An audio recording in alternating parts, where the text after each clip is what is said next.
Dominant Protector. Credit to the author. 3,671-80. Ang mga pangalan po na nandito ay galing sa mga name generator. Kaya kung meron man pagkakatulad sa mga pangalan ng totoong tao o lugar, ito ay tunay na hindi sinasadya.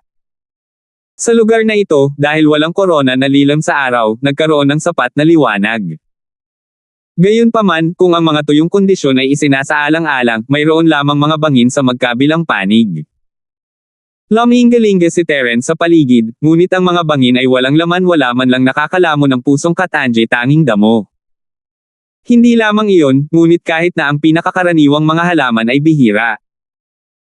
Upang sabihin ng isang bagay na karaniwan sa sekular na mundo, ito ay isang himala ng kalikasan kung ano man ang maaaring tumubo sa isang lugar na tinalikuran ng Diyos. Maaari bang tumubo sa lugar na ito ang pusong lumalamon ng magagandang damo? Lumubog ang puso ni Terence, hindi madaling makahanap ng lugar na halos hindi akma sa pamantayan. Kung hindi niya ito mahanap dito, mahahanap niya ang susunod na nakatagong destinasyon sa tulong ng Skybolt Pig, ngunit hindi niya alam kung gaano ito katagal.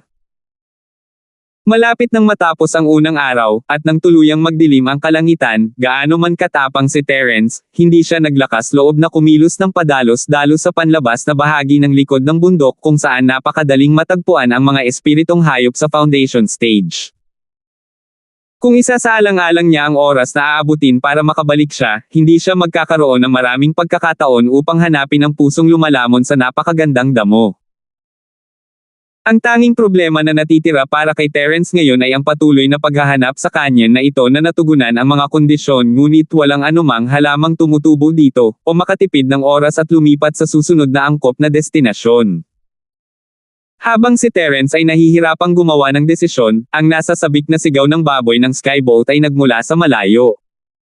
May nahanap ka ba? Tumalon sa tuwa ang puso ni Terence nang tumakbo siya. GG. GG. Nang makitang lumapit si Terence, inilabas ni Skybolt Pig ang kanyang paa sa harapan at itinuro ang bangin. Tumingin si Terence sa direksyon na itinuturo nito at natagpuan ang isang puno ng kahoy na tumutubo mula sa mga bitek ng bangin, mga 150 talampakan ang layo mula sa kanyang mga paa. Hindi ito maihahambing sa mga puno sa lupa, ngunit ito ay isang pambihirang tanawin sa tigang na bangin. Gayunpaman, ito ay isang puno lamang at hindi ang nakakalamon sa puso na Katanji, tanging damo na kailangan niya. Habang si Terence ay medyo nadismaya, ang Skybolt na baboy ay tumitili pa rin at nagsusulat sa lupa, tingnan mong mabuti ang ibabang kanan ng puno. Kumurap-kurap si Terence, sinabi niya kay Skybolt Pig ang lahat ng nalalaman niya tungkol sa napakagandang damo na lumalamon sa puso para mas madali niyang mahanap ang kanyang target, at tuwang-tuwa ang taong ito. Baka may talagang nakakalamon ng pusong Katanji, tanging damo. Sinunod ang utos ng baboy, tiningnan ni Terence ng malapitan, at biglang nagningning ang kanyang mga mata. Sa kanang sulok sa ibaba ng puno, sa pagitan ng mga sanga at dahon, nakikita niya ang anino ng isang damong espiritu. Sa paghusga mula dito, ito ay walang alinlangan ang nakakalamon sa puso na Katanji, tanging damo. Gaya ng inaasahan, hindi pinabayaan ng langit ang determinado. Nakahinga ng maluwag si Terence. Hanggat nahanap niya ang nakakalamon sa puso na Katanji, tanging damo, magiging kumpleto ang kanyang misyon. Bagamat nahanap niya ang napakasarap na damo na nakakalam sa puso, isa pang problema kung paano ito aanihin. Maaaring nasa maagang foundation stage si Terence, ngunit hindi siya makakalipad. Ang nakakalamon sa puso na Katanji, tanging damo ay 150 talampakan sa ibaba ng kanyang mga paa, at ang bangin ay hindi pangkaraniwang makinis. Hindi man lang siya makahanap ng isang lugar kung saan maaari niyang gamitin ang kanyang lakas sa isang sulyap, kaya isang kakaibang ideya na diretsyong bumaba. Magkaroon man sila ng lakas ng loob na tumalon ng diretso, ang puno sa ibaba ay maaaring hindi kasing lakas niyan. Malamang na hindi magiging problema para sa ilang mga tao na tumayo dito, ngunit kung ito ay nagdadala ng isang malakas na epekto, ang resulta ay magiging halata. Sa kasamaang palad, wala siyang dalang lubad. Napabuntong hininga si Terence sa panghihinayang. Kung mayroon siyang lubad sa espasyo ng Jade, maaari niya itong gamitin bilang isang punto ng suporta at gumawa ng 10 biyahe pataas at pababa gamit ang kanyang lakas. Mukhang magagamit ko lang ang mga lokal na materyales para gumawa ng sarili kong lubad. Lumingalinga si Terence, may ilang mga baging na nakasabit sa isang puno sa hindi kalayuan sa likuran niya, at mukhang matibay ang mga ito. Ang paggawa ng lubad sa kanila ay hindi dapat maging problema. Agad na kumilos si Terence bago magdilim ang kalangitan, at tumakbo ang Skybolt Pig para tulungan siya. Pagkatapos ng kalahating oras ng insenso, nabuo ang 120 talampakan ang haba na lubad ng baging. Sinubukan ito ni Terence, ito ay medyo matibay. Itinali niya ang isang dulo ng lubad ng baging sa pinakamalapit na puno at hinawakan ito gamit ang isang kamay, sabay indayog pababa sa bangin gamit ang dalawang paa. Sa isang kisap mata, nasa harapan na niya ang pusong lumalamon ng napakagandang damo. 2 beses niyang pinulupot ang baging sa kanyang baywang at dumapo sa sanga na nakausli. Nagbaba siya ng tingin at tuwang-tuwa sa nakita. Ang mga katangian ay pare-pareho, ito ang nakakalamon sa puso na Katanji, tanging damo, nang walang pag-aalinlangan. Ang ikinalungkot ni Terence ay isa lang. Ang napakagandang damo na nakakasira sa puso ay isang kinakailangang damo para sa pagpino sa foundation stage na gininto ang core. Ito ay isang lubhang mahalaga at pambihirang damo na hindi man lang matagpuan sa merkado. Malamang ay hindi pa ito nakita ng mga ordinaryong tao, lalo pa itong angkinan. Kung iisipin, kahit sa likod ng bundok kung saan naroroon ang mga kayamanan, kahit na sa tulong ng isang dalubhasang treasure hunting spirit beast tulad ng Skybolt Pig, kailangan pa rin ni Terence na magsikap para mahanap ito. Ang isang tangkay ng nakakalamon sa puso na Katanji, tanging damo tulad nito ay nagkakahalaga ng hindi bababa sa 10 ng espiritong Jade. Kung may nakilala siyang marunong gumamit nito, kahit humingi siya ng 100 espiritong si Jade, gugustuhin pa rin ito ng mga tao. At kaya, ang paghahanap ng nakakalamon sa puso na Katanji, tanging damo ay isang magandang bagay na hindi si Terence ang uri ng tao na hindi nasisiyahan. Sa kanyang kasalukuyang yugto, mayroon siyang foundation level golden core, at sa foundation breaking peel, nakikita niyang maayos ang kanyang pagsasanay sa hinaharap. Kung tungkol sa rurok ng maagang yugto ng foundation, mangangailangan iyon ng iba pang pagkakataon. Hindi inaasahan ni Terence na makakakuha ng 8 o 10 foundation stage na materyales sa isang pagsubok, hindi iyon makatotohanan. Nabuo na niya ang kaisipan na hindi madali ang pag-level up sa karaniwang mundo, madali siyang masiyahan. Maingat niyang ibinaba ang kanyang katawan at inabot ang kamay upang kunin ang napakagandang damo na lumalamon sa puso, ngunit nang malapit nang mahawakan ito ng kanyang mga daliri, isang nakakaantig na damdamin ang umalangaw-ngaw mula sa kanyang itaas, na sinundan ng malakas na hangin na nagpang-inig sa sanga sa ilalim ng kanyang mga paa, at si Terence mismo ay nasa bingit ng pagbagsak. Buti na lang may nakapulupot siyang 2 lubad na baging, kung hindi, mahuhulog siya sa bangin dahil sa biglaang hangin. Magiging isang himala kung siya ay nahulog sa kalahating kamatayan, ngunit magiging mahirap hanapin ang lugar na ito upang hilahin muli ang nakakalamon sa puso na Katanji, tanging damo kung siya ay natangay ng mabilis na tubig ng ilog. Halos hindi niya napigilan ang sarili, ngunit bago pa man siya makahinga ng maluwag, nakatanggap siya ng napakalakas na babala mula sa Jade. 3,672. At ang tindi ng oras na ito ay mas matindi kaysa noong siya ay naharang ng 9-tailed cloud-piercing leopard sa tree hole. F***6. Anong nangyayari? Biglang nakaramdam ng masamang pakiramdam si Terence, nagdilim ang kalangitan, at natabunan siya ng isang malaking anino. Pagtingin sa itaas, sa mababang altitude na 5 hanggang 6 na talampakan sa itaas ng canyon, may isang giant eagle na umiikot sa hangin. Mahigit 5 talampakan ang lapad ng pakpak nito. Sa karaniwang mundo, ito ay 16 na metro ang taas, at ang kalangitan sa itaas ng canyon ay parang tinakpan nito ang buong kalangitan. Ang isang mabangis na ibon na ganito ang laki ay talagang hindi isang simple. Ang mga kuko nito ay parang gininto ang kawit, at ang tuka nito ay parang blood diamond. Sa ilalim ng refleksyon ng papalubog na araw, ito ay malamig at nakakatakot. Sa isang sulyap lang, masasabi na ni Terence na ang agila ay hindi bababa sa foundation stage spirit beast mula sa mapang-akit nitong aura. Ang lakas nito ay hindi bababa sa 2 antas na mas mataas kaysa sa 9-tailed cloud-piercer leopard na naputol niya. Sa madaling salita, ang taong ito ay hindi bababa sa isang makapangyarihang espiritong hayop sa gitnang yugto ng lupain ng pagtatayo ng pundasyon. Ang mga lumilipad na espiritong hayop na pinalaki niya sa likod ng bundok ay kasing amo ng mga pugo kumpara sa isang ito, at ang kanilang lakas ay hindi rin ganoon kalaki. Hindi nag-alinlangan si Terence na kung ang mga lumilipad na espiritong hayop ay makatagpo sa taong ito sa hangin, lahat sila ay papatayin sa loob ng ilang minuto. Walang kumpiyansa si Terence na lumaban sa isang halimaw na ganito ang antas. Ang tanging bagay na ikinatuwa niya ay ang paglagay niya ng Skybolt Pig sa Jade Space bago siya bumaba, sa halip na hayaan itong bantayan siya. Kung Skybolt Pig talaga ang nasa taas, naging merienda na siya ng ibon, pabayaan na ang babala. Ngunit ngayong maayos na ang baboy, ang nasa panganib ay si Terence. Ang matalim na mga mata ng agila ay kay Terence. Pagkatapos ng lahat, si Terence ay masyadong halatang target para sa isang buhay na tao sa bangin. F***sake. Paano niya paglalaroan ito?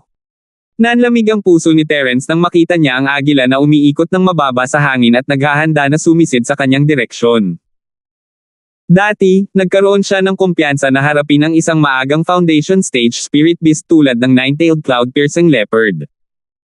Gayunpaman, ang nasa itaas niya ay nasa kalagitnaan ng foundation stage. Kung talagang lalabanan niya ito, natakot siya na mapatay siya sa isang segundo. Ang pinakamahalaga ay ang kanyang kasalukuyang sitwasyon. Nakatayo siya sa sangasalamat sa dalawang lubid ng baging sa kanyang baywang. Hindi ito naging madali. Sa sitwasyong ito, hindi banggitin ang isang mid-foundation stage giant eagle, kahit isang maagang foundation stage na espiritong hayop ay maaaring hindi ito mahawakan. Ngunit, kahit anong isipin ni Terence, tinatrato na siya ng agila bilang hapunan. Bagamat ang sukat ni Terence ay medyo maliit kumpara sa malaking katawan nito, ang laman ng mga taong nagsasaka ay palaging masarap, at ang dami ng espiritual na chi ay higit pa kaysa sa iba pang mga espiritong hayop. Ito ay isang mahusay na suplemento na mahahanap lamang ng swerte. Binawi ang mga pakpak at balahibo nito, ang higanteng agila ay lumundag patungo kay Terence at tumawid ng 100 talampakan sa isang iglap, lumitaw sa ibabaw ng ulo ni Terence. Ang mga golden claws sa ilalim ng tiyan nito ay nag-swipe kay Terence ng isang matalim na puwersa, ang kapangyarihan na ginawa sa isang iglap ay higit pa sa lahat ng mga banal na sandata na nakita ni Terence. Bang! Bang! Sa pagmamadali, pinilit ni Terence ang kanyang likod sa dingding kahit na nasugatan siya. Pinipigilan nito ang kanyang mga paggalaw, ngunit hindi bababa sa maaari niyang i-counterattack. Ito ay mas mabuti kaysa mawala ng balanse at mahawakan ng kalaban. Kasabay nito, kinuyam ni Terence ang kanyang kamao at ginamit ang ika-22 na estilo ng Wildfire Fist na nakatalikod sa dingding. Sinalubong ng nagninangas na kamao ang golden claw ng agila. Ang 22 anyo ng Wildfire Fist ang pangalawang pinakamalakas na galaw ni Terence pagkatapos ng 21 anyo ng Wildfire na 8 trigram palm. Ito ay medyo mahina kaysa sa 21 estilo ng nagngangalit na apoy na 8 trigram palm, ngunit ang kalamangan ay hindi nito naubos ang lahat ng kanyang chi sa isang galaw. Sa isang bangin na tulad nito, kinailangan ni Terence na mag-ipon ng ilang chi para sa proteksyon sa sarili. Kung hindi, hindi na niya kailangang maglagay ng labis na pagsisikap. Kaya lang niyang pasabugan ang 21 estilo ng Wildfire na 8 trigrams palm. Not to mention what he could do to the giant eagle, diretso sana itong ihiga ang kanyang mga braso at susuko o basta na lang natamba.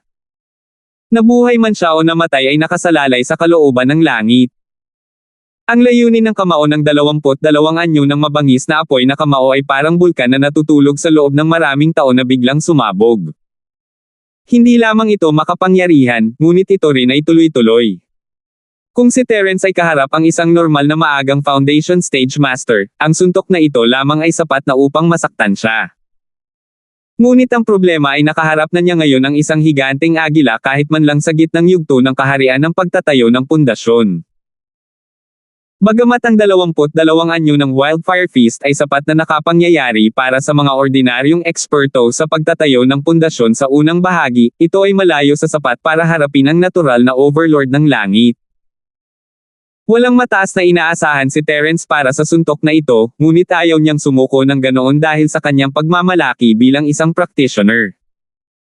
Gayunpaman, sa kanyang sorpresa, ang tila hindi mapagmataas na ibong ito ay talagang piniling umatras sa harap ng kanyang 22 form na ligaw na apoy na kamao. Ano ba ang sitwasyon? Baka naman huwad na bravado lang ang lalaking ito. Hindi maiwasan ni Terence na magulat.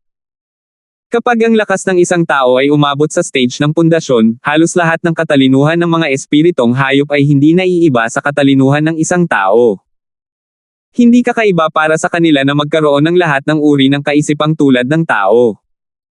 Gayunpaman, mahirap baguhin ang kalikasan ng isang tao. Ayon sa sentido komun, gaano man kalakas ang mga espiritong hayop na ito, hindi nila mababago ang kanilang matapang at agresibong kalikasan, lalo na ang higanteng agila, na isang uri ng laban ng espiritong hayop na ipinanganak para sa pagpatay. Kung talagang malakas ang eagle, nasa mid-foundation level o mas mataas gaya ng hinulaan ni Terence, hindi nito naiiwasan ang 22 forms wildfire fist. Durog na lang sana siya nito gamit ang mga kuko nito. Ngunit ano man ang mangyari, pinili ng higanteng agila na umatras sa harap ng 22 anyo ng kamao, ngunit agad nitong ikinapak ang mga pakpak nito kay Terence. Whoosh! Whoosh! Sa ganoong kalapit na distansya, ano ang naramdaman ng pagkapakpak ng mga pakpak na may haba ng pakpak na 5 metro? Hindi niya alam kung ano ang mangyayari sa iba, ngunit pakiramdam ni Terence ay malapit na siyang mamatay. Ang mga pakpak ay nagdala sa kanila ng isang hindi mailarawang puwersa. Ilang tonelada ang impact, at nagsimulang maglipat ang mga organo ni Terence na parang napunit.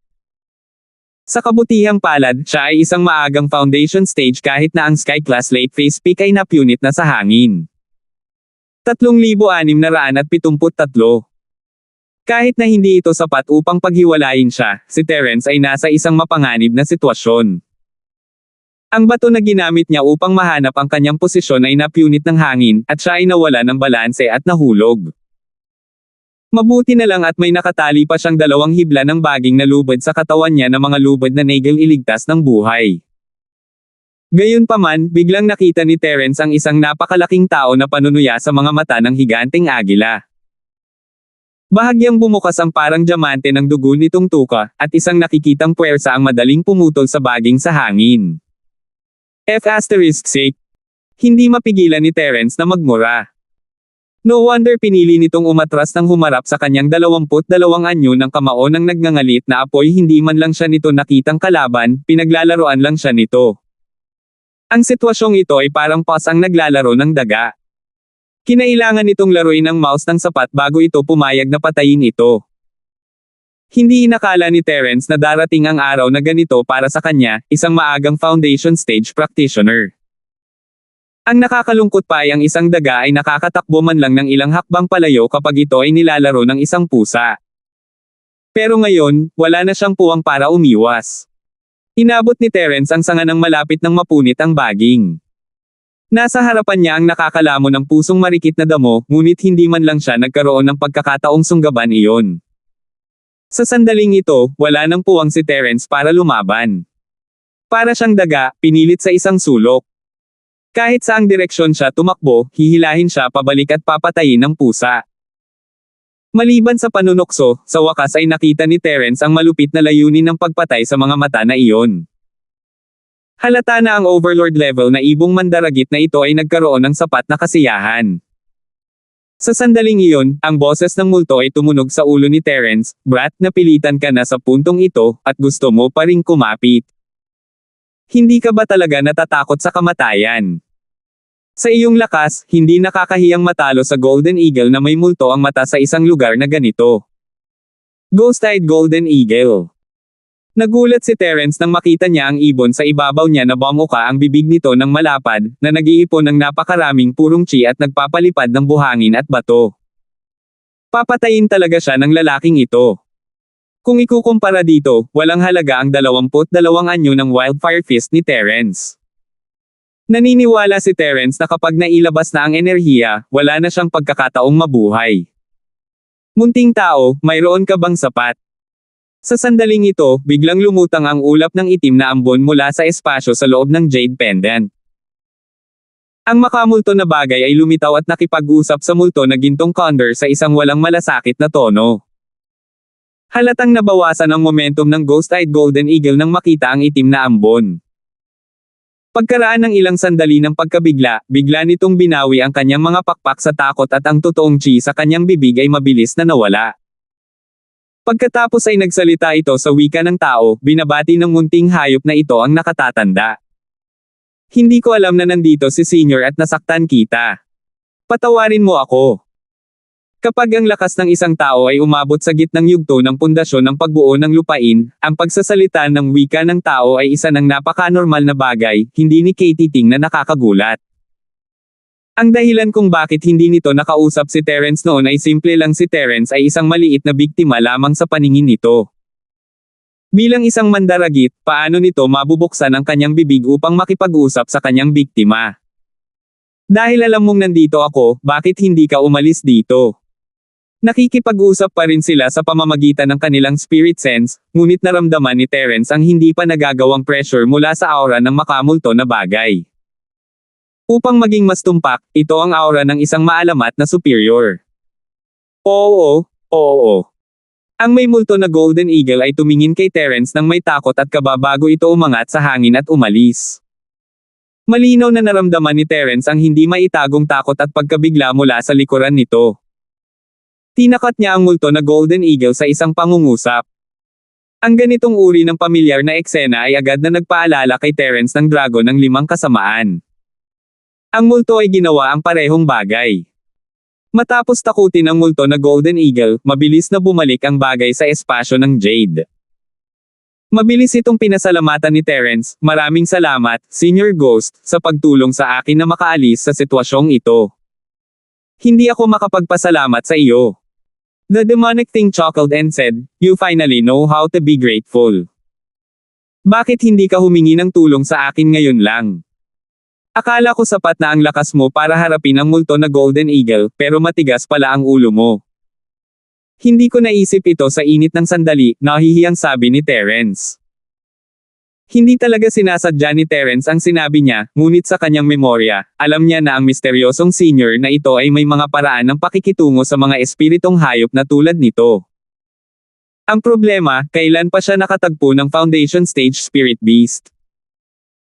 Paano kung ang kakayahan ng sinumpaang bagay na ito ay hindi epektibo, at ang kanyang primordial spirit ay nasugatan ng espiritong hayop pagkatapos niyang lumabas? Hindi ba't malaking problema iyon? Ang maliit na plano ni Terence ay hindi nakaligtas sa mga mata ng multo, at ito ay tumawa. Sa katunayan, nang makaharap mo ang nine-tailed cloud-piercing leopard, ang matandang ito ay gustong tumulong sa iyo, ngunit ikaw ay lubos na kahanga-hanga. Nang hindi nagsasalita, umasa ka sa iyong maagang foundation stage na lakas para alagaan ang lalaking iyon. Ito ay isang eye-opener para sa matandang ito. Ngunit kung kaya mo pang harapin ang may multo na golden eagle, kailangan kong humanap ng pagkakataon para hiwain ka at pag-aralan. O maghahinala pa ako na sinapian ka ng makapangyarihang primordial spirit. Buti na lang at hindi ito exaggerated gaya ng iniisip ko. Paghiwa at pag-aaral. At siya ay sinapian ng isang makapangyarihang primordial spirit. Tumutulo ang malamig na pawis sa noo ni Terence. Nag-o-overthink ang senior ghost na ito. Senior Ghost, masyado mo akong pinapahalagaan. Napakabangis ng golden eagle na ito na may mata ng multo, paano ako magiging katapat nito? Hindi man lang ako nahawakan ni isang buhok sa simula, at pinaglaruan ako sa buong panahon. Ngumiti si Terence ng mapait, medyo nanlumo. Speaking of which, patawarin mo ako sa pagiging curious ko. Senior Ghost, ano ba talaga ang background mo? Kahit na ang isang makapangyarihang pag-iral tulad ng ghost-eyed golden condor ay takot na takot sa iyo. Ito ay hindi lamang takot, ang agila ay nagsisikap na mapanatili ang kanyang momentum, ngunit nararamdaman ni Terence ang kanyang mga kalamnan na nanigas pagkatapos lumitaw ang makamulto na bagay. Nagpupumiglas pa itong ipakpak ang kanyang mga pakpak, baka bumagsak lang ito. Sa paghusga mula sa iba't ibang mga palatandaan, ito ay ganap na isang likas na panginginig mula sa kaibuturan ng kanyang puso, at hindi isang espesyal na kakayahan. Ang mundo ng paglilinang ay palaging sumusunod sa batas ng gubat. Ngayon, nagawa ng malademonyong bagay na ito ang multo na Golden Eagle, isang nangingibabaw na ibong mandaragit, na nanginginig sa takot sa isang bahagi lamang ng kanyang primordial spirit. Gaano siya kalakas noong siya ay nasa tuktok niya? Natahimik saglit ang nakakatakot na bagay bago sinabing, "Fine, malalaman mo rin sa huli. Sinasabi ko sa iyo ngayon para makapaghanda ka ng maaga. Gayunpaman, dapat mong tapusin muna ang iyong negosyo." 3,674. Oh, okay. Bumilis ang tibok ng puso ni Terence na curious siya kung saan nanggaling ang bagay na ito sa loob ng mahabang panahon, at sa wakas ay matuklasan niya ang katotohanan. Gayunpaman, bago iyon, ang pinakamahalagang bagay para sa kanya sa sandaling ito ay natural na ilagay sa kanyang bag ang nakakalamon ng puso na Katanji tanging damo. Sa totoo lang, ang katotohanan na ang nakakalamon sa puso ay Katanji tanging damo ay buo pa rin matapos ang malakas na hangin ng Golden Eagle na may multo na nagparamdam kay Terence na nagulat at mapalad. Kung ang damo ay natangay kasama ng mga bato, siya ay umiiyak sa kanyang libingan. Habang ang isang kamay ay nakahawak sa puno ng kahoy upang patatagin ang kanyang katawan, ang isang kamay ay maingat na itinago ang lahat ng nakakalamon sa puso na Katanji tanging damo sa kanyang bag. Ang natitirang gawain ay upang makahanap ng isang paraan upang bumalik sa ibabaw. Ang lubid ng baging ay naputol ng agila, ngunit hindi iyon napigilan ni Terence na umakyat. Ang mga tao ay mga hayop na maaaring gumawa ng anumang bagay kapag sila ay pinilit sa isang sulok, hindi pa banggitin si Terence ay isang maagang foundation stage master. Hindi mahalaga kung ang pader na bato ay matarik o makinis. Gamit ang natitirang purong chi sa kanyang katawan, nasuntok ni Terence ang isang malalim na buta sa bangin at madaling mahanap ang punto ng leverage. Isang hakbang pataas, isang suntok, isang hakbang pataas, at isa pang suntok.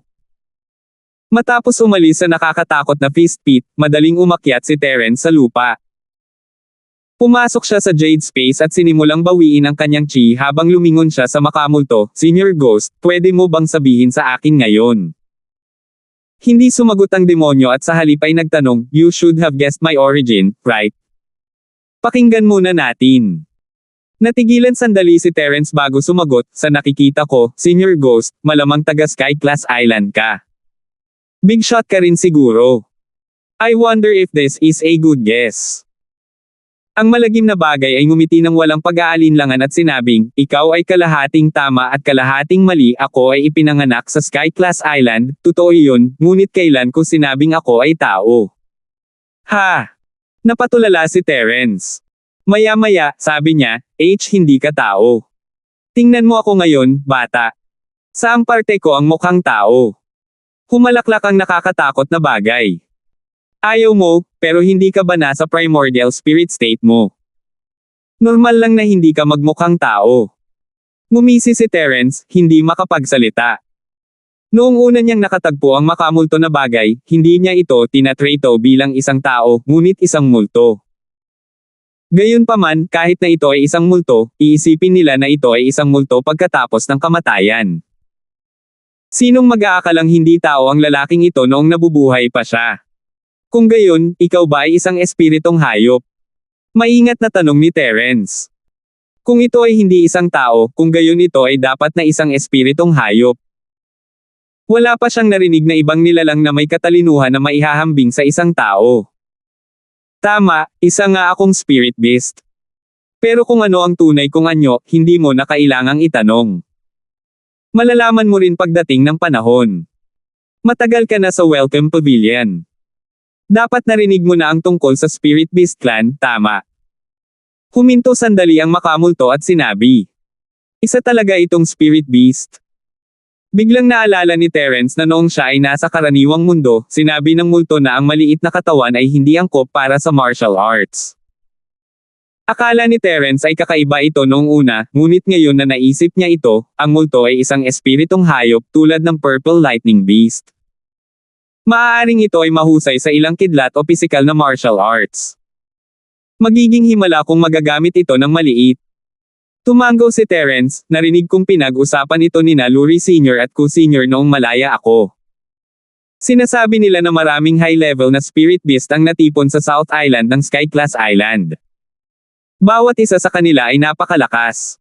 Nakabuo sila ng isang malakas na puwersa na tinatawag na Spirit Beast Clan. Tama. Alam mo ba kung paano nabuo ang angkan ng espiritong hayop? Dapat alam mo na sa simula, gaano man kalakas ang mga espiritong hayop, lahat sila ay lumaban sa kanilang mga sarili, tulad ng nakita mo sa panlabas na bahagi ng likod ng bundok. Hindi sila nagsanib puwersa, at hindi rin sila bumuo ng napakalaking puwersa. Napabuntong hininga ang nakakatakot na bagay. I'm all ears. Tumindi ang pandinig ni Terence. Ito ay isang magandang pagkakataon para matuto patungkol sa mga puwersa ng isla ng Sky Class. Maaaring kailanganin niya ito sa hinaharap, kaya natural na kailangan niyang tandaan ito. Ang pagkakabuo ng Spirit Beast Clan ay batay sa isang espiritong hayop. Ito ang pinakamakapangyarihang espiritong hayop sa kasaysayan. Tinatawag namin itong hari ng mga espiritong hayop. Ang tono ng malagim na bagay ay napuno ng walang kapantay na paggalang at paghanga habang ito ay nagpatuloy. Ang kapangyarihan nito ay hindi mailalarawan sa mga salita, ngunit kailangan mo lamang malaman ang isang bagay upang maunawaan. 10,000 taon na ang nakalilipas, upang sugpuin ang pagtaas nito, ang tatlong pinakamalakas na masters ng isla ng Sky Class ay nagsanib puwersa upang labanan ito, ngunit ang huling resulta ay hindi ito natalo. Ang ibig sabihin ng undefeatable ay hindi matatalo, ngunit si Terence ay namamangha pa rin. Laban sa tatlo sa pinakamalakas na masters ng sangkatauhan na nagtutulungan, ang hindi matatalo ay nangangahulugan ng tagumpay. Si Terence ay nasa unang bahagi pa lamang ng foundation stage, nagsisimula pa lamang siya sa Sky Class Island. Wala siyang malinaw na ideya kung gaano kalakas ang pinakamalakas, ngunit hindi iyon naging hadlang sa kanya na isipin ang laban. Ang labanang iyon ay tiyak na may tala sa kasaysayan. Pagkatapos ng labanang iyon, walang makakapigil dito. Isa-isa nitong pinabagsak ang pinakamalakas na espiritong hayop at pinasakop sila dito. Sinundan nila ito sa timog ng Sky Class na isla at pinamunuan ang lugar. Mula noon, naroon na ang tinatawag na Spirit Beast Clan. Napabuntong hininga ang malagim na bagay. Pinutol ni Terence, nalilito. Senior Ghost, dahil ang Spirit Beast Clan ay matatagpuan sa southern part ng isla, dapat bihira lang silang makita sa ibang lugar. Bakit napakaraming Spirit Beast sa likod ng bundok? Ang mga espiritong halimaw ay iba sa mga tao. Imposibleng mamuhay ng payapa ang iba't ibang lahi. Ang ilan sa kanila ay ipinanganak pa nga para pakainin ang mga espiritong hayop ng ibang lahi. Ang katimugang bahagi ng isla ay minsang nagkagulo dahil sa problemang ito, ngunit kalaunan ay napigilan ito ng hari ng mga espiritong hayop at nag-iwan ng panuntunan. Ang mga espiritong hayop ng lahat ng lahi ay maaari lamang makapasok sa katimugang bahagi ng isla pagkatapos nilang maabot ang isang tiyak na antas at magagawang ganap na sugpuin ang kanilang mga bestial instincts. Bago iyon, maaari lamang silang magkalat sa buong lugar. Katulad ng mga espiritong hayop na nakita mo sa likod ng bundok, ang angkan ng espirito ng hayop ay hindi kailanman nakikialam kapag sila ay pumatay sa isa't isa o mga kultibado ng tao. Gayunpaman, kung sila ay kinikilalang pumasok sa Southern Island at opisyal na maging miyembro ng Spirit Beast Clan, sila ay ipinagbabawal sa pagpatay sa isa't isa. Kung ang mga taong magsasaka ay maglakas loob na salakayin sila, sila ay magiging mga kaaway ng buong angkan ng espiritong hayop at hindi magpapahinga hanggang sa mamatay ang isa sa kanila. 3,675. Ibig sabihin, bago nila makuha ang pag-aproba ng Southern Island, ang mga Spirit Beast sa likod na bundok ay hindi itinuturing na bahagi ng Spirit Beast Clan, at ang mga mas makapangyarihan lang ang pinapayagang pumunta doon, tama ba? Sabi ni Terence, naiintindihan. Hindi ba't ang ibig sabihin nito na ang mga espiritong hayop sa likod ng bundok ay kinuha lahat mula sa katimugang isla? Tama, ngunit hindi lahat ng makapangyarihang espiritong hayop ay handang sumali sa katimugang isla. Pagkatapos ng lahat, pagkatapos sumali sa katimugang isla, kahit na kayong mga taong magsasaka ay walang lakas ng loob na magkaroon ng anumang ideya tungkol sa kanila, sila mismo ay sasailalim din sa iba't ibang mga paghihigpit. Sa makatuwid, mayroon pa ring napakaraming napakalakas na mga espiritong hayop na hindi kabilang sa angkan ng espiritong halimaw. Ito ay katulad ng sa maraming mga tao na sumasali sa mga damo na hindi sumasali sa mga damo. Mga sekta. Pagkatapos ng isang paghinto, ang nakakatakot na bagay ay nagsabi sa isang seryosong tono, "Ayon sa aking pandama, maraming makapangyarihang espiritong hayop sa likod ng bundok na sapat na malakas upang sumali sa katimugang isla. Ang ilan sa kanila ay maihahambing pa sa mga nangungunang masters ng Spirit Beast Clan. Dahil dito sila tumutuloy, ibig sabihin ay ayaw nilang sumama sa Southern Island. Isa itong kawalan para sa buong angkan ng Spirit Beast. Isang top-notch expert na maihahambing sa Spirit Beast Clan. Gaano siya kalakas? Paano ito ihahambing sa Golden Eagle na may mata na Golden Eagle?" Nagtataka na tanong ni Terence. Ghost-eyed Golden Eagle. Hey, hindi masama ang talento at lakas ng lalaking iyon, at hindi magiging problema para sa kanya ang patuloy na paglaki at pagsali sa Southern Island, ngunit kung ikukumpara sa iilan na nabanggit ko, siya ay nasa ibang antas. Ang malagim na bagay ay tumawa ng mapanokso. Talaga. Napatulala si Terence. Ang may multo na Golden Eagle ay isang napakalakas na nilalang sa kanyang paningin, ngunit tila hindi ito nagkakahalaga ng pagbanggit sa bagay na ito. Anak, ang mga binanggit ko ay nasa ubod ng likod ng bundok. Ang lakas naman nila, ganito ang gagawin ko. Basta maglakad ka sa harap nila, kumurap lang sila at mamamatay ka na. Kakaibang tumawa ang nakakatakot. Og. Natigilan si Terence. Akala niya ay pagmamalabas na ang bagay na iyon, ngunit pakiramdam niya ay nanlamig pa rin ang kanyang dugo. Ang instinct ni Terence ay nagsabi sa kanya na ang bagay ay nagsasabi ng totoo, maaari itong pumatay sa kanya sa isang kisap ng mga mata nito. Ang core ng inner area ng likod na bundok ay talagang nagkaroon ng isang malakas na pag-iral tulad na. Makikita na ang tatlong pavilion ay may dahilan para sa paglalagay ng mga layer ng mga paghihigpit sa likod ng bundok. Kung hindi, kung ang isang tao ay mabulag at pumasok, sila ay mamamatay ng hindi alam kung paano sila namatay. Senior Ghost, paano mo ihahambing ang mga ito noong nasa rurok ka? Tanong ni Terence na may pag-asa ang mukha. Kung nasa Skyrank sila sa North Island, pambihira ang lakas nila, pero sa South Island, hehe, elder ako ng Spirit Beast Clan, at ang lakas ko ay maaring marank sa top 5.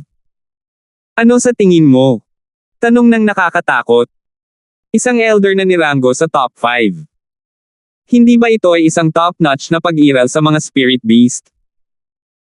Nahulaan ni Terence na ang bagay na ito ay espesyal, ngunit hindi niya akalaing magiging ganito ka-special ito. Siya ay isang pangunahing figure ng katimugang isla, siya ay nasa parehong antas ng lolo ni Lindan. Ito ang taong dapat igalang ni Terence, at hindi niya inaasahan na may kasama siya. Kung ganoon nga ang kaso, kung na-encounter niya ang Moldite na iyon sa napakalaking kalagayan nito sa unang pagkakataon sa secular na mundo, hindi ba siya namatay nang hindi man lang kumukurap? Sa pag-iisip pabalik sa kanilang unang pagkikita, hindi maiwasan ni Terence na makaramdam ng swerte, patay na sana siya ngayon kung hindi niya nasagasaan ang nasirang kaluluwa ng lalaking ito. Senior Ghost. Hindi, Senior Spirit Beast. Dahil isa kang elder ng Spirit Beast Clan, bakit ka lumitaw sa secular na mundo? Hindi maiwasang magtanong ni Terence. Kung ikukumpara sa mga espiritong hayop, mas marami ang mga master ng tao sa Skyclass Island, ngunit wala siyang narinig na sinumang nagkusa na bumalik sa karaniwang mundo. Natahimik sandali ang malagim na bagay. Sa halip na diretsyong sumagot ay nagtanong ito ng, natatakot ako na mayroon ka pa ring tanong na hindi mo na itatanong. Masyado kang naguguluhan kung bakit nahulog ang matandang ito sa ganitong kahabag-habag na kalagayan mula noong napakalakas ko noon, tama ba? Haha. Awkward na tumawa si Terence. May tanong nga siya, pero ayaw niyang ilantad ang sugat ng bagay. Isa siya sa nangungunang 5 nilalang sa angkan ng espiritong hayop, at dapat ay kakaunti lamang ang makakapantay sa kanya sa antas ng kanyang lakas. Kahit na may mga nilalang na mas malakas kaysa sa kanya, makakatakas man lang sila kung hindi nila matatalo. Talagang hindi maisip na nahulog siya sa puntong naiwan na lamang siya sa isang hindi kumpletong primordial spirit. Ang malagim na bagay ay bumantong hininga at dahan-daang sinabi, ang pag-iral ng angkan ng espiritu ng hayop ay sa wakas ay nakakondensado sa hari ng mga espiritong hayop. Kapag ito ay nasa paligid, ang angkan ng espiritu ng hayop ay mayroon lamang isang tinig at maaaring magkaisa bilang isang platong bakal, na ginagawang takot ang lahat ng iba pang makapangyarihang mga sekta. Gayunpaman, nang wala ito, unti-unti silang bumalik sa kanilang sariling estado. Bagaman ito ay mas mahusay kaysa sa pinaka-primitive na panahon, mayroong patuloy na mga salungatan sa pagitan ng mga paksayon, at sila ay naging isang plato ng maluwag na buhangin. Wala dito ang hari ng mga espiritong hayop. Napatay kaya siya? Hindi napigilan ni Terence ang umiyak.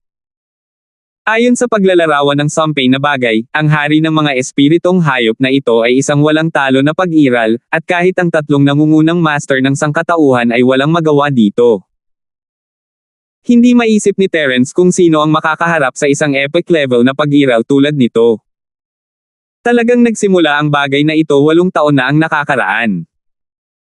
Napabuntong hininga ang demonyong bagay, 8 taon na ang nakakaraan, ang langit at lupang lingchi ng Sky-class Island ay nagsimulang manipis.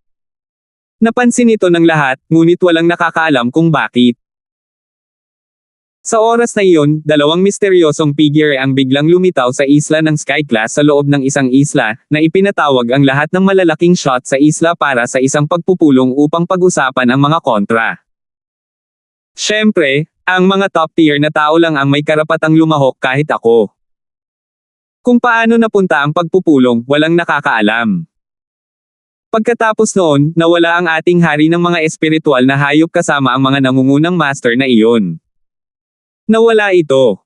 Tumalo ng puso ni Terence. Ang 2 misteryosong tao. Bakit ito katulad ng nangyari sa secular na mundo? Noon, ang kanyang amo at matandang Linford ang kumuha sa Sky-class late phase peak masters palayo. Bakit ito nangyayari sa makalangit na isla? Gayunpaman, itinulak ito pabalik ng 5 taon. Gayunpaman, hindi inisip ni Terence na ang 2 ito ay matandang Linford, matandang lalaki ay nasa karaniwang mundo pa rin. Gayunpaman, maaari bang isa sa 2 taong ito ang kanyang Panginoon? Oh! Senior Ghost, ano ang background nitong 2 misteryosong tao? Gusto nilang pumunta ang lahat para sa isang meeting. Walang conflict. Medyo nabagabag si Terence pagkatapos ng lahat, ang mga nangungunang masters na ito ay may sariling pagmamalaki, at hindi lang sino man ang makakahanap sa kanila. 3,676. Ang kanilang lakas ay hindi maarok, at ang Deputy Island Master ng Nakajima ay hindi kumbinsido, ngunit sa huli. Sigh! Sa lakas ng nakakatakot na bagay na iyon, ang kanyang boses ay hindi maiwasang manginig kapag naiisip niya iyon. Namatay siya sa isang kakila-kilabot na kamatayan. Siya ay binugbog hanggang mamatay. Og! Natigilan si Terence. Anong uri ng lugar ang Nakajima? Iyon ang pinakamakapangyarihang isla sa 5 Sky-class na isla. Kahit na hindi kasing lakas ng master ng Vice Island, napatay pa rin siya sa isang hit. Ang kapangyarihang ito ay talagang kung saan sila nanggaling, walang nakakaalam, dahil wala pang nakakita sa kanila sa isla. Narinig ko na lang na tinawag ng isa sa kanila ang isa nilang tiyuhin, baka magkamag-anak sila. Ang malagim na sinabi, "Tito, kamag-anak." Lalong naguluhan si Terence, ngunit hindi niya alam ang sagot sa tanong na iyon. Nagpatuloy ang demonyong bagay. Pagkatapos mawala ang hari ng mga espiritong hayop, ang angkan ng espiritong hayop, na orihinal na nagkakaisa sa ilalim ng pagsupil nito, ay nagsimulang maghiwa-hiwalay. Ilang matatanda ang gumawa ng kanilang sariling paraan. Sila ay ambisyoso at gustong maging bagong hari ng mga espiritong hayop. Hindi ito mahirap unawain. Ang bawat nangungunang master ay hindi maaaring hindi magkaroon ng kanilang sariling mga ambisyon. Kapag ang hari ng mga espiritual na hayop ay naroroon, hindi sila nang ahas na ipakita ito, ngunit kapag ang makapangyarihang pag-iral sa itaas ng kanilang mga ulo ay nawala, ang kanilang mga ambisyon ay madyay gising tulad ng likas na ugali. Pagkatapos ng lahat, paanong ang isang taong may kakayahang makipagkompetensya para sa kataas-taasang posisyon ay handang mapailalim sa iba? Halos pare-pareho ang lakas ng mga matatanda, at walang gustong magpasakop sa isa't isa. Kaya, bumuo sila ng ilang puwersa, na ang bawat isa ay may teritoryo sa katimugang isla. Sa ganitong paraan, magkakaroon ng panloob na alitan at panloob na alitan, habang maraming mga sekta ng tao ang tumitingin sa atin ng may pag-iimbot. Kung magpapatuloy ito, ang espiritu ng angkan ng hayop na ito ay hindi maiiwasang masira. Pagkatapos kong isipin ang tungkol dito, ay hindi maiiwasang masira ang susi na ito, at pagkatapos ay maiisip ko ang tungkol dito. Ang problema ay nasa hari ng mga espiritong hayop. Mabagal na sabi ng malagim. Ang hari ng mga espiritong hayop. Hindi ba siya nawala? Hindi maiwasang magtanong ni Terence. Umiling ang demonyong bagay. Tama. Nawala na nga ang hari ng mga espiritong hayop. Gayunpaman, minsan na siyang nag-iwan ng bloodline sa sekular na mundo. Hanggat nahanap natin ang kanyang inapo at nakahanap tayo ng paraan para magising ang kapangyarihan ng kanyang bloodline, maaari tayong maging bagong hari ng mga spirit beast at mag-utos sa spirit beast clan. Ito. Posible ba ito? Naisip ni Terence na medyo one-sided ang plano ng multo. Senyor, kahit na natagpuan mo ang inapo ng hari ng mga espiritong hayop, isinilang siya sa sekular na mundo kung tutuusin. Kahit na may paraan para gisingin ang kanyang bloodline na kapangyarihan, ang kanyang lakas ay hindi maaaring kasing lakas ng hari ng mga espiritong hayop. Dahil hindi sapat ang kanyang lakas, paano mo makukumbansi ang mga espiritong ito? Ang ganitong balangkas ay katulad ng kung paano sinuportahan ng mga katulong na ministro ang batang emperador pagkatapos ng pagkamatay ng mga emperador sa mga nakaraang dinastiya ng Eastland. Kahit na kinikilala nila ang katayuan ng batang emperador sa ibabaw, sa katotohanan, ang kapangyarihan ay nasa kamay pa rin ng mga katulong na ministrong ito. Ang batang emperador ay isa lamang papel na minamanipula ng iba. Mula sa pananaw ni Terence, kung hindi siya sapat na malakas, hindi niya magagawang maging isang papel na emperador kahit na natagpuan niya ang mga inapo ng hari ng mga espiritong hayop.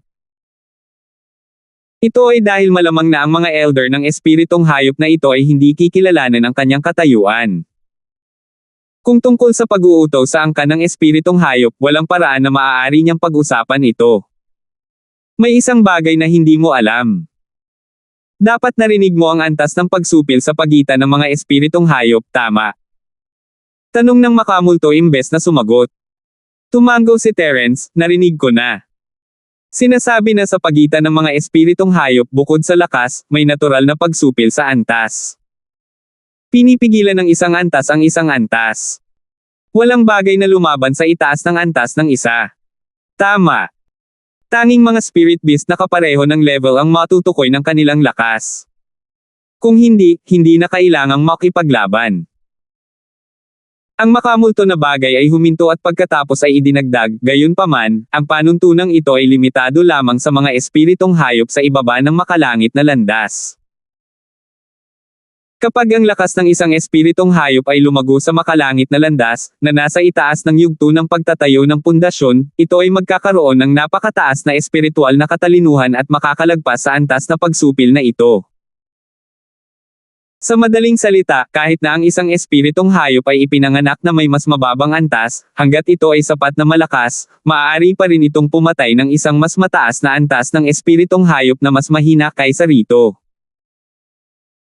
Kung isinasaalang-alang ang malalakas na espiritong hayop na nakatagpo noon ni Terence bilang halimbawa, ang Ghost-Eyed Golden Eagle ay natural na mas malakas kaysa sa Nine-Tailed Cloud-Piercing Leopard, at karaniwan, ito ay mas malakas kaysa sa leopard. Ngunit kahit na ang isang espiritong hayop na kasing lakas ng Golden Eagle na may multo ay hindi ipinanganak na may lakas ng kalagitnaan ng foundation stage. Noong sanggol pa ito, maaaring Earth class lang ito o mas mababa pa.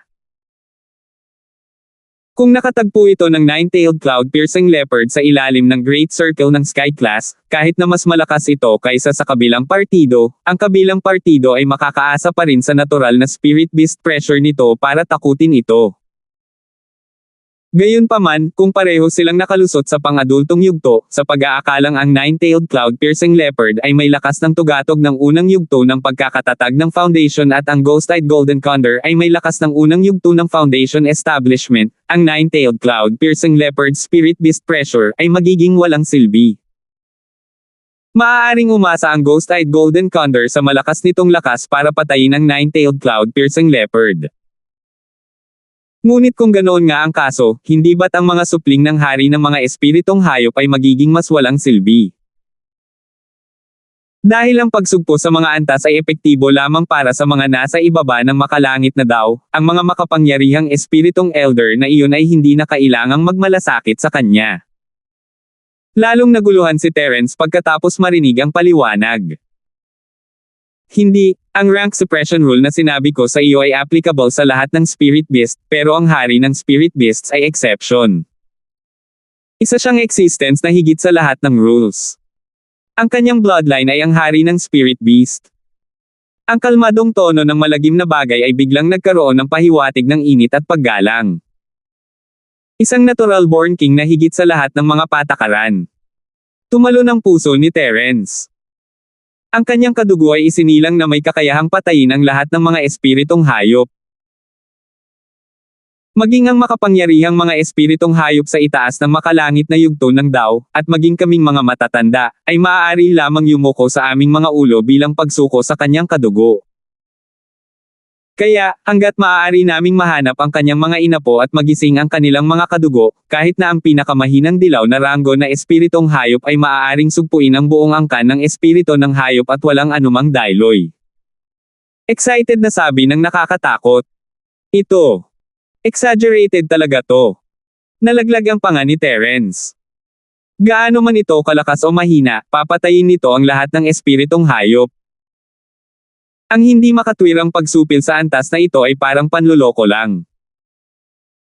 Mayroon pa bang mas katawa-tawa at walang kahihiyan kaysa sa kakayahang sugpuin ang buong angkan ng espiritong hayop mula sa pagsilang? Sa pagkakataong iyon, hindi lamang ang angkan ng espiritong hayop, kundi ang buong mundo ng mga espiritong hayop ay ang likurang hardin lamang ng hari ng mga espiritong hayop. Hanggat ang kanilang bloodline ay naipasa, ang lahat ng mga espiritong hayop mula sa itaas hanggang sa ibaba ay maaari lamang magtrabaho para sa kanilang pamilya. Walang ganap na posibilidad ng counterattack. Ang hari ng mga espiritong hayop ay talagang napakahusay. 3,677. Kung ganoon, kung mahahanap natin ang mga inapo ng hari ng mga espiritual na hayop, malulutas talaga natin ang problema ng mga espiritual na hayop. Nag-iisip si Terence at nagtanong, "Senyor, napunta ka sa secular na mundo dahil dito?" Hindi masama. Tumango ang malagim na bagay. Kung ganoon, paano ka naging ganito? Tanong ni Terence, nalilito. Sa lakas ng sampay na bagay na ito, dapat itong ituring na malakas kahit sa buong Sky-class island. Sa mortal na mundo, ito ay dapat na walang talo, kaya paano ito napunta sa isang miserableng estado? Ang kanyang katawang tao ay nawala, naiwan lamang ang isang hindi kumpletong kakanyahan na kaluluwa. Ang nakakatakot na bagay ay tumawa ng mapait at sinabing, "Alam mo, bata, na mayroong chi barrier sa pagitan ng Sky-class island at ng secular na mundo. Hindi lang mahirap pumunta sa Sky-class island mula sa secular na mundo, napakahirap ding bumaba mula sa Sky-class island patungo sa secular na mundo." Ganun ba? Napakurap si Terence. Alam niya na nililimitahan ng spiritual energy barrier ang daan mula sa karaniwang mundo patungo sa Sky-class island, ngunit hindi niya alam na pareho ang biyahe pabalik. Hindi ba kailangan niyang dumaan sa maraming problema para makabalik sa karaniwang mundo?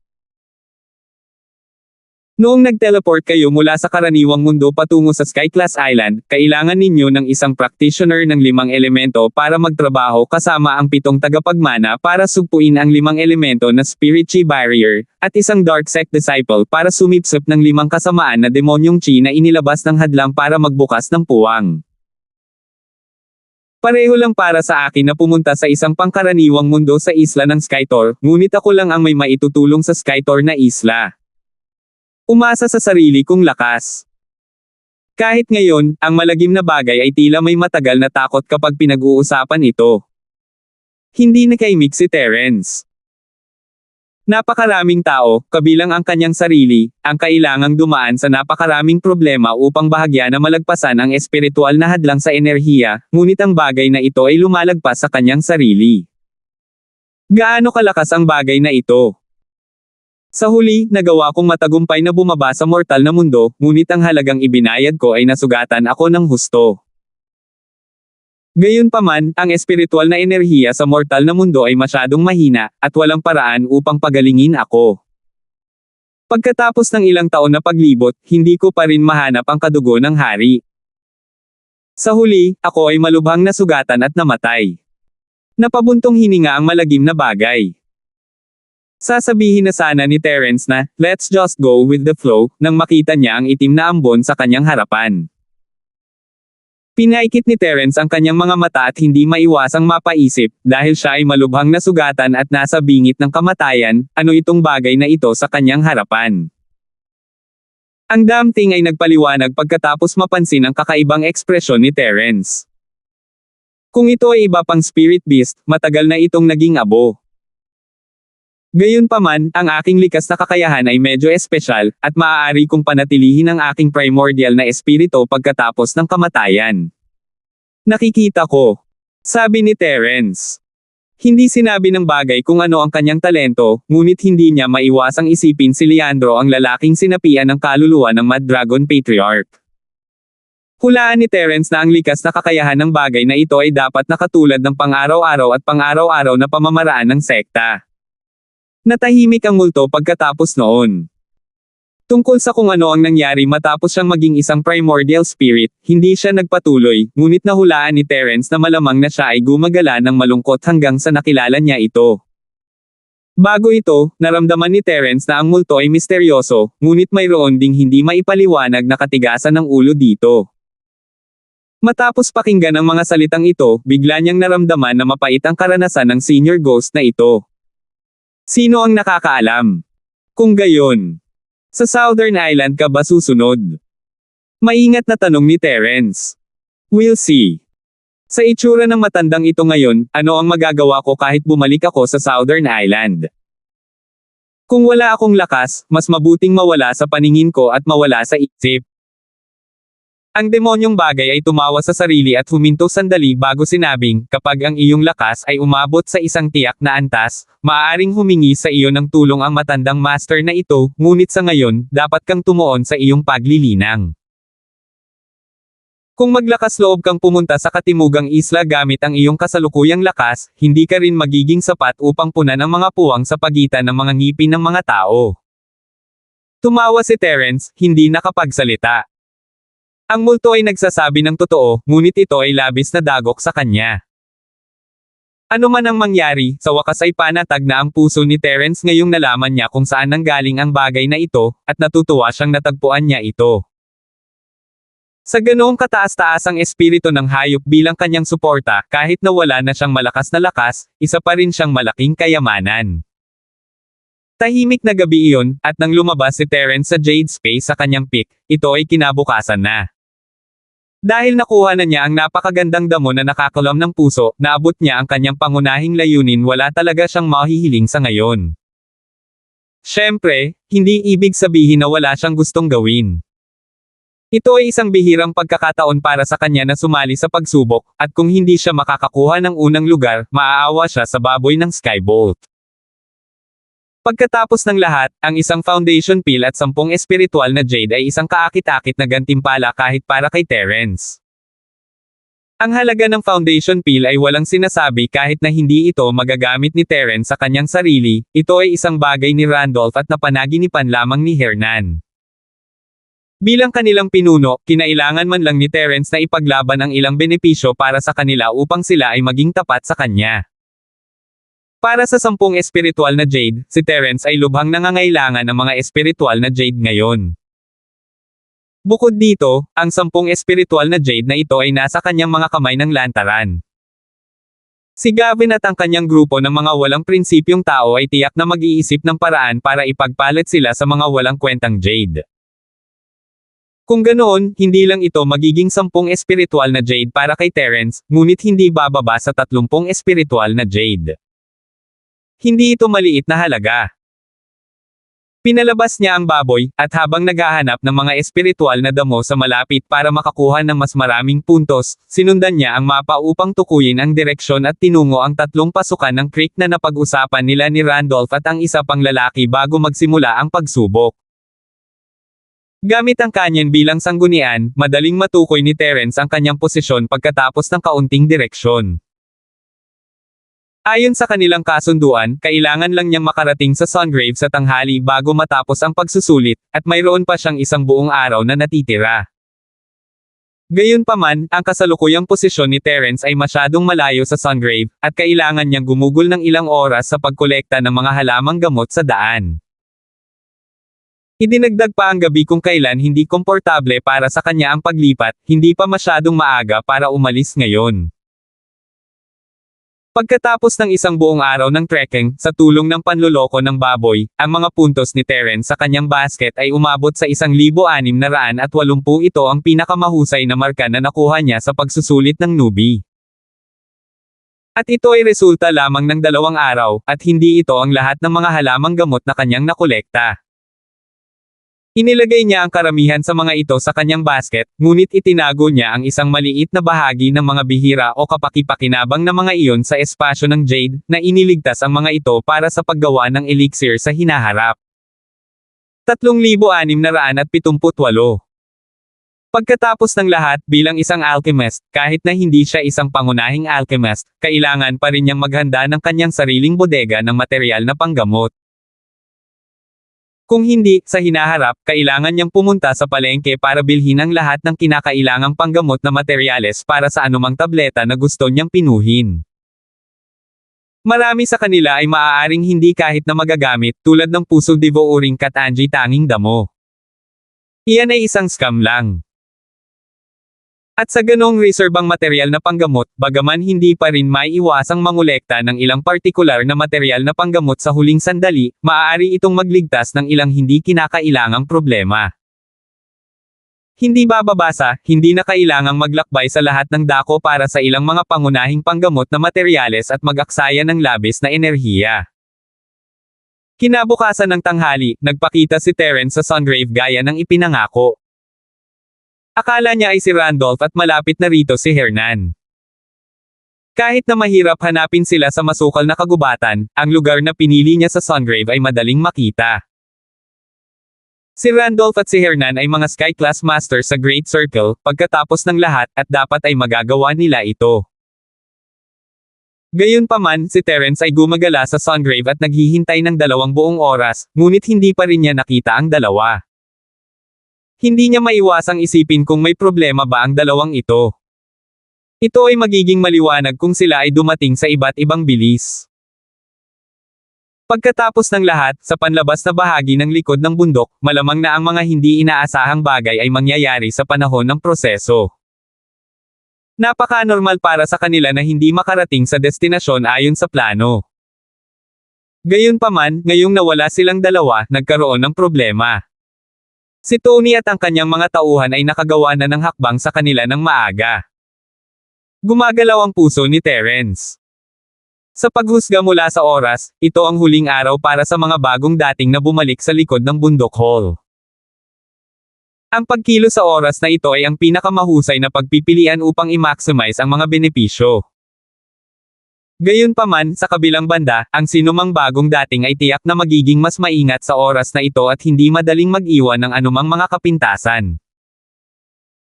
Sa kabilang banda, kung gagawin niya ang kabaligtaran at gagawin ang kanyang paglipat ng kaunti ng mas maaga, kahit na ang ani ay magiging mas kaunti, mahuhuli nito ang target ng hindi nagbabantay. Maaaring hindi ito isang masamang pagpipilian. Ayon sa kanilang pagganap bago ang pagsusulit, si Tony at ang kanyang mga tauhan ay tiyak na naghahanap ng pagkakataon para makakilos. Naisip ni Terence na siya ang kanilang unang target dahil siya ang palaging tinak sa kanilang panig. Hindi niya inaasahan na gagawa sila ng move kay Randolph at nauna si Terence. Alam niya na dapat niyang kunin ang malambot na persimmons. Kung totoo ang hulang ito, medyo umunlad si Tony. Hindi tatutol si Terence na ipakita sa lalaki kung bakit napakapula ng mga bulaklak kung ang lalaki ay maglalakas loob na lumapit sa kanya ng direkta kasama ang kanyang mga tauhan, ngunit kung laktawan siya ng lalaki at dumiretso kay si Randolph at Terence, kung gayon kahit si Terence ay hindi makakaisip ng angkop na hakbang sa maikling panahon. Ang pinakamahirap na bahagi ay walang ideya si Terence kung saan si Randolph at si Hernan. Kung tutuusin, walang mga mobile phone sa Skyclass Island, at kung mayroon man, walang anumang signal. Kung lalabas siya para hanapin sila ngayon, napakaliit ng pagkakataong matagpuan sila sa malawak na kagubatan na ito, at paano kung mali siya? Kung si Randolph at maantala si Hernan dahil sa ibang problema, talagang mamimiss sila ni Terence kung aalis siya sa Sungrave ngayon. Ang lokasyon ng tatlong batis ay isa sa mas mahirap na mahanap ang mga lugar sa mapa na ibinigay ng likod ng bundok hall. Dahil itinakda ng grupo ni Terence ang lugar na ito bilang tagpuan, paano naman ang grupo ni Tony? Nagkaroon sila ng kalamangan sa mga numero, at kailangan nila ng isang napakakilalang lugar upang magkita. Hindi ba sila pupunta dito? At kung siya ay mali at umalis sa lugar upang hanapin ang dalawa ngayon, si Randolph at si Hernan ay nasa isang mas delikadong sitwasyon sa oras na sila ay dumating dito. Pagkatapos ng ilang pagsasaalang-alang, nagpa siya si Terence na maghintay sa tatlong batis para sa isa pang kalahating araw.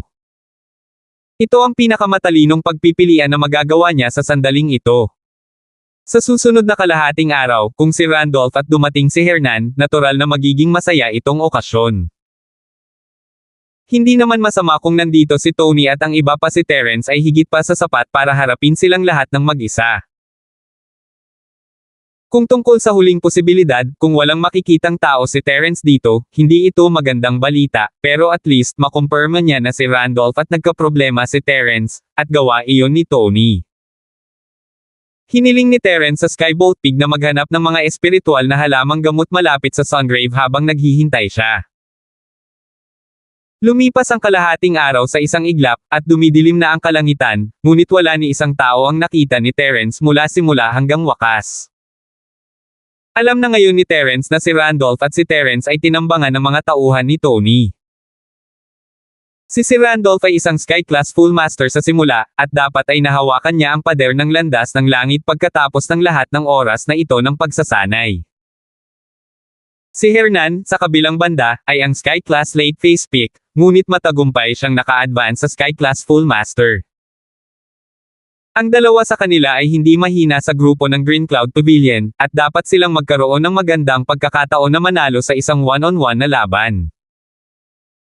Ngunit ang problema ay hindi kayang labanan ng dalawang kamao ang apat na kamay, at ang ibang mga baguhan ay hindi rin madaling harapin. Hindi man nila kayang talunin ang dalawa sa one-on-one fight, Skyclass Full Masters pa rin sila, hindi sila madaling harapin. Sa pagharap sa napakaraming tao, kahit si Randolph at si Hernan ay mapalad na makilala ang isa't isa, wala silang pagkakataong manalo at makakatakas lamang sila. Kung ibang tao iyon, tatakbo sila sa direksyon ng Sungrave. Kung tutuusin, kung makakatagpo sila ni Terence sa daan, magkakaroon sila ng higit na lakas. Ngunit alam ni Terence na sa kanilang tapat na mga karakter, hindi sila pupunta sa direksyon ng Sungrave kung sila ay nasa problema. Sa halip, pipiliin nila ang kabaligtaran na direksyon. Kung tatakbo sila patungo sa direksyon ng Sungrave, magkakaroon sila ng pagkakataong makipagkita kay Terence, ngunit maglalagay din sila ng panganib kay Terence.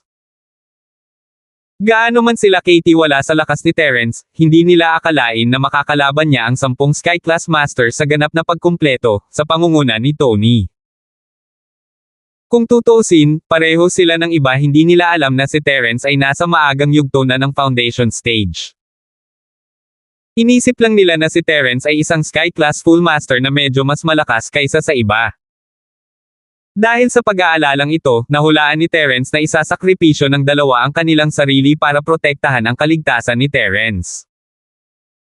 Sa ganitong paraan, kahit na ang kanilang mga halamang gamot ay ninakaw, ang panig ni Terence ay hindi malalagay sa anumang panganib. Sa lakas ni Terence, hindi dapat maging problema ang makakuha ng mas mataas na ranggo. Bagamat mahirap makuha ang unang pwesto sa pagsubok, ito ay mas mabuti kaysa silang tatlo na sabay-sabay na nilipol. 3,679. Kinuha ni Terence ang mapa at nagpa siya na gumawa ng exception sa pamamagitan ng paglalakbay sa buong gabi. Kailangan niyang makarating sa likod ng bundok hall bago si Tony at ang iba pa. Si Randolph at ang kasalukuyang sitwasyon ni Hernan ay maiuugnay lamang sa dalawang posibilidad. Alinman sa mga halamang gamot ay inagaw, o ang mga halamang gamot ay hindi naagaw at patuloy pa rin sa pagtakbo. Ano man ang kahihinatnan, silang dalawa at ang grupo ni Tony ay kailangang bumalik sa likurang Mountain Hall bago magtanghali bukas. Kung hindi, ayon sa mga salita ng kalbong matanda, kahit sino pa ito, lahat sila ay mamamatay sa isang kahabag-habag na kamatayan. Iyon ay ginawang simple, kailangan lang ni Terence na ipagtanggol ang landas na kailangan niyang tahakin bago gawin ng iba. Hindi mahalaga kung naunahan niya si Randolph, Hernan, o Tony at ang iba pa, malulutas nito ang problema. Hanggat ang isang tao ay may malaking lakas, gaano man kakomplikado ang problema, madali itong malulutas. Dumidilim na ang langit, at inilagay ni Terence ang Skybolt Pig sa Jade Space bago umalis. Gaya ng nabanggit kanina, kahit nasa panlabas na bahagi ng bundok, kung saan ang antas ng panganib ay pinakamababa, ang paglipat sa gabi ay lubhang mapanganib, kahit na para sa isang maagang foundation stage practitioner tulad ni Terence. Ito ay dahil hindi lamang hihina ang pangunawa ng isang tao, madali itong mawala, at madali rin itong makabangga ng makapangyarihang mga espiritong hayop na hindi nakikita sa araw. Dapat malaman na sa likas na katangian, maraming mga espiritong hayop ang lalabas lamang sa gabi upang manghuli ng pagkain.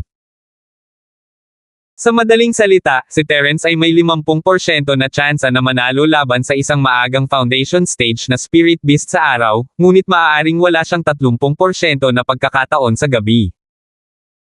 Gaano man kalakas ang isang magsasaka, isang bagay na hindi mababago mula sa simula hanggang sa wakas ay ang mga tao ay hindi mga nilalang sa gabi. Ang madilim na gabi ay palaging nakatayo sa kabilang panig ng sangkatauhan. Sa kabutihang palad, maliwanag ang buwan ngayong gabi, at hindi nawala si Terence sa kalagitnaan. Tinakbo niya ang ilang makapangyarihang spirit beast sa daan, ang ilan sa mga ito ay mas mapanganib pa kaysa sa nine-tailed cloud piercer leopard, ngunit iniwasan silang lahat ni Terence. Siyempre, kahit hindi nila maiwasan, hindi magiging problema. Naroon pa rin ang Diyos ng mga espiritong hayop na nagbabantay sa espasyo ng palawit ng Jade. Hindi ba't ilang minuto lang para takutin ang mga espiritong hayop na ito na nasa maagang yugto pa lamang ng pundasyon ng gusali? Matapos ang isang buong gabing paglalakbay, sa wakas ay narating ni Terence ang kanyang destinasyon nang lumiwanag ang kalangitan. Ang kanyang kasalukuyang lokasyon ay wala pang 20 milya ang layo mula sa likod ng Bundok Hall. Ito ay isang bihirang open space sa panlabas na lugar ng likod ng bundok. Ang dahilan ay mayroong isang sinaunang puno na may taas na 300 talampakan. Sa nakapalibot na masukal na kagubatan, ang pinakamataas ay wala pang 100 talampakan ang taas.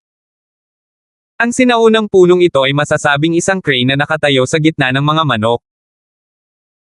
Ang malaking korona nito ay nakaharang sa isang malaking bahagi ng araw, kaya natural, walang maaaring tumubo sa ibaba nito, kaya ito ay tila walang laman. Nakatayo sa tuktok ng puno, ang napakagandang view ay nangangahulugan na ganap niyang masusubaybayan ang lahat ng bagay sa paligid niya, at ito ay nagkataong nasa kalsada na kailangan niyang daanan pabalik sa likod ng Bundok Hall. Hindi alam ni Terence kung ano ang ginagawa ng iba pang pavilion at mahiwagang pavilion ng mga baguhan, ngunit kahit papaano ang mga baguhan ng Green Cloud Pavilion na ipinadala sa direksyong ito ay hindi makatakas sa kanyang mga mata. Mula sa taas ni Terence, nakikita niya kung ang isa o dalawang tao ay palihim na gumagalaw, ngunit imposible kung si Tony at ang iba pa ay gumagalaw sa isang grupo. Pagkaraan ng isang oras, tulad ng inaasahan ni Terence, nagkaroon ng kaguluhan sa hindi kalayuan sa lupa, na bumulaga sa isang grupo ng mahihinang ibon. May mabilis na lumapit, at medyo marami sila. Maingat na pinagmasdan ni Terence, at ang kanyang mga labi ay pumulupot sa isang mapaglarong ngiti. Sa paghusga mula sa paggalaw, ang mga taong iyon ay tila papalapit sa kanya. Kuya Randolph, mauna ka na, I'll cover you. Sa anumang kaso, lahat ng halamang gamot sa akin ay inagaw na. Wala silang magagawa sa akin. Nag-aalalang mungkahi ni Hernan habang sinusundan niya si Randolph sa kagubatan. Si Randolph at ang unang drop-off point ni Hernan ay hindi katulad ng kay Terence, na ibinaba sa pinakamapanganib na lugar sa panlabas na gilid ng bundok. Hindi sila nakatanggap ng anumang espesyal na pagtrato, at naging maayos ang lahat sa simula. Nakuha nila ang napakaraming halamang gamot, ngunit doon ang problema.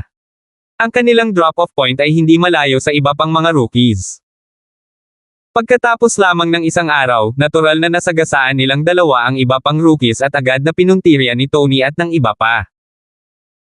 Nang malapit nang makipagkita ang dalawa kay Terrence sa Sungrave, si Hernan ang unang tinambangan. Hindi niya kayang harapin ang grupo ni Tony ng mag-isa. Ang lahat ng mga halamang gamot na kanyang nakolekta ay kinuha, at siya ay nasugatan. Kung hindi dahil sa paulit-ulit na babala ng kalbong matanda na huwag papatayin, siya sana ang unang bagong dating na namatay sa paglilitis. Matapos matagumpay na tambangan at panunuya si Hernan, ang grupo ni Tony ay tumalikod upang harapin si Randolph.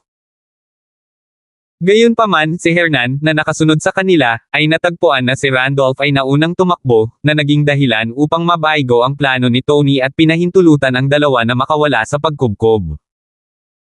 Tulad ng hinulaan ni Terrence, ayaw nilang dalawa na hilahin si Terrence pababa. Nagpasya silang sumuko sa pagpunta sa tatlong batis at lumiko sa likod ng bulwagan ng bundok. Hanggat makakarating sila sa likod ng bulwagan ng bundok bago sila maabutin ni Tony at ng kanyang mga barkada, hindi nila makukuha ang mga halamang gamot ni si Randolph kahit tapos na ang pagsubok. Dahil dito, baliw na tumakbo ang dalawa sa harapan habang hinahabol nila ang grupo ni Tony ilang dosenang metro sa likuran nila. Si Hernan ay nasugatan na, at si Randolph ay nakakonsumo ng marami sa kanyang tunay na chi nang siya ay lumabas mula sa pagkakakulong. Matapos tumakbo sa buong bilis ng ilang sandali, malapit nang maubusan ang kanyang tunay na chi. Kung magpapatuloy ito, malamang na mahulog silang dalawa bago pa man sila makarating sa likurang Mountain Hall. Sa oras na ito, ginawa ni Hernan ang mungkahing ito. Malinaw, mayroon siyang ideya na hindi matakot sa pagsusuot ng sapatos. Sa anumang kaso, naubusan siya ng mga halamang gamot, at si Tony at ang kanyang mga barkada ay hindi nang ahas na patayin siya ng direkta. Mas mabuting mag-drug hanggat maaari kaysa mahulog ng magkasama. Sa hindi inaasahang pagkakataon, si Randolph na tinanggihan ito habang humihingal, hindi. Bagamat hindi sila nang ahas na patayin ka ng direkta, sinira mo ang kanilang negosyo. Sa kanilang galit, baka mapilayan ka nila at mapilayan ang iyong paglilinang. Hindi ko hahayaang kunin mo ang panganib na ito. Nang marinig ang mga salita ni si Randolph, nagulat si Hernan at nakaramdam ng matinding takot. Tama, bagamat ang mga alituntunin ng paglilitis ay nakasaad na ang pagpatay ay hindi pinahihintulutan, walang alituntunin na nagsasabing hindi maaaring pilayin ang isang tao. Kung ang kanyang paglilinang ay talagang baldado at siya ay naging baldado mula noon, iyon ay mas masahol pa sa kamatayan. Kung gayon, ano ang dapat nating gawin? Kung patuloy tayong tatakbo ng ganito, ubusin natin ang ating sarili hanggang sa mamatay nang wala man lang silang gagawin. Nag-aalalang sabi ni Hernan. 3,680. Si Randolph ay nanginginig ng walang ulo. Hayaan natin itong isang hakbang ng paisa-isa. At worst, ang spiritual herb ay aagawin. It's no big deal. Iyon lang ang paraan. Kung nandito lang si Boss Terrence, maaaring hindi niya kayang harapin ang napakaraming tao ng sabay-sabay, ngunit may paraan siya. Napabuntong hininga si Hernan. Unconsciously, nagbago siya mula sa pagtawag kay Terrence na Bro Linford hanggang sa Boss Terrence. Ito ay tunog bulgar, ngunit ito ay mas matalik at magalang. Tumawa ng mapait si Randolph. Sana wala siya dito. Kung ang mga halamang gamot niya ay aagawin din, wala na talaga tayong mapapala sa pagsubok na ito. Sayang ang mga halamang gamot ko ay kukunin ni Tony. Kahit na si Boss Terrence ay hindi makaladkad dito, mahihirapan siyang makakuha ng unang pwesto. Napabuntong hininga si Hernan sa pagkabigo. Ang swerte niya sa pagsubok na ito ay talagang maganda. Wala pang 2 araw, malapit na sa 500 ang kanyang mga puntos. Kung hindi siya ninakawan at naibigay ng maayos ang kanyang gawain, malaki ang tsansa niyang makakuha ng magandang pwesto sa huli. Ngunit ngayon, walang kabuluhan ang lahat, hindi lang siya nakakuha ng kahit isa sa mga halamang iyon, nauwi pa siya sa pagtulong sa kaaway at naging hadlang ni Terrence. Kahit na si Tony ang mapunta sa unang pwesto, may pagkakataon pa rin si Boss Terence na makapasok sa top 3, pero kung kukunin din nila ang bahagi ko, hindi ko akalain na makapasok pa ako sa top 3. Lalo pat hindi ko sila papayagang makuha ang aking elixir. Si Randolph at tiningnan ang basket sa kanyang likuran at sinabing may matatag na ekspresyon. Siya ay tinambangan ng grupo ni Tony sa huli kaysa sa Hernan, kaya mas marami siyang oras upang mangolekta ng mga elixir. Ngayon, mayroon siyang 523 puntos. Sa mga nakaraang taon, ang resultang ito ay maaari lamang ituring na karaniwan, ngunit iba ang sitwasyon sa taong ito. Ang grupo ni Tony ay nagsimulang magtipon sa tanghali sa ikalawang araw ng paglilitis. Bagamat matagumpay nilang naagaw ang Hernan, ito ay talagang isang napakapiligrong pagpipilian dahil ang oras na kinuha nila upang mangolekta ng mga elixir ay nabawasan din ng malaki. Sa madaling salita, hindi maganda ang sitwasyon nila ngayon sa score. Tinatayang iilan lamang ang maaaring umabot sa threshold na 500. Kung nagawa niyang makatakas sa huli, ang 523 puntos ni Randolph ay malamang na mairaranggo siya sa nangungunang 5 o maging sa nangungunang 3. Sa kasong ito, kahit na nakuha ni Tony ang unang pwesto, si Terence at Randolph ay tumakbo ay makakakuha pa rin ng magandang lugar sa huli. Mawawala sa kanila ang lahat. Gayunpaman, kung ang mga puntos ni si Randolph ay aalisin din, ang sitwasyon ay magiging ibang-iba. Matapos matiyak na si Tony ang nasa unang pwesto, maaari nilang casual na hatiin ang 500 puntos. Ang grupong ito ng mga tao ay madaling makuha ang nangungunang 3. Kung ganoon, hindi lang si Randolph at walang makukuha si Hernan, ngunit kahit si Terence ay makakakuha lamang ng 3 espiritual na jade mula ika-4 hanggang ika-10 pwesto. Kung ikukumpara sa malaking ani ni Tony, ito ay isang kalunos-lunos na tanawin. Sa makatuwid, si Randolph ay hindi maaaring hayaan ang gang ni Tony na magtagumpay kahit na ano. Hindi lang ito para sa kanyang sarili, kundi para din kay Terence. Nga pala, napansin mo ba na hindi dinala ni na Tony at Chengmin ang kanilang mga basket? Biglang tanong ni Randolph habang nagmamadali sila. Saglit na natigilan si Hernan. Napaisip siya saglit at sinabing, I think so, hindi ko mapapansin kung hindi mo binanggit. Ninakawan na ba sila ni Boss Terence ng kanilang mga basket? Hindi man lang niya iniwan ang mga basket nila. Imposible iyan. Ang basket na ito ay pag-aari ng bulwagan sa likod ng bundok. Bawal magkamali. Kahit pa pinapayagan kang agawin ang mga espiritual na damo sa isa't isa, kailangan mo pa ring iwan ang iyong basket. Hindi ba nasa likod mo pa rin ang basket mo? Si Randolph na nakaturo sa likod ni Hernan. Bagamat ang lahat ng mga espiritong damo ay inagaw, si Hernan ay may dalang basket sa kanyang likod, ngunit ang kanyang mga puntos ay 0. Totoo yun, isa na lang ang posibilidad na natitira, malamang ay itinago nila ang kanilang mga basket bago lumabas para sa mga halamang gamot. Malamang natatakot sila na si Boss Terence at US ay mag-away sa kanila. Nag-isip si Hernan. Si Randolph na tumango. I think so too. Pero yung ibang kasama nila lahat may dala na elixir. Silang dalawa lang ang nagtago. How sneaky. Habang nag-uusap ang dalawa, nakarating na sila sa clearing sa ilalim ng higanting puno. Agad silang tuwang-tuwa. Nagkaroon sila ng impresyon sa higanting punong ito. Nang marating nila ang lugar na ito, hindi sila kalayuan sa likod ng Mountain Hall. Gayunpaman, bago pa matapos ang pagsasaya ng dalawa, may dalawang figure na biglang lumitaw sa harapan nila, dahilan para mag-twitch ang mga talukap nila. Ang dalawang figure ay sina Tony at Chengmin, na humahabol sa kanya. Dalawa ba kayong kuneho? Medyo mabilis kayong tumakbo, pero sa kasamaang palad, hindi ka pa rin nakakatakas sa Five-Finger Mountain ko. Tumawa ng masama si Tony habang humaharang sa daan. Sa mga bagong disipulo ng pavilion, maliban kay Terence, na isang freak, sina Terence at Chengmin ang pinakamalakas.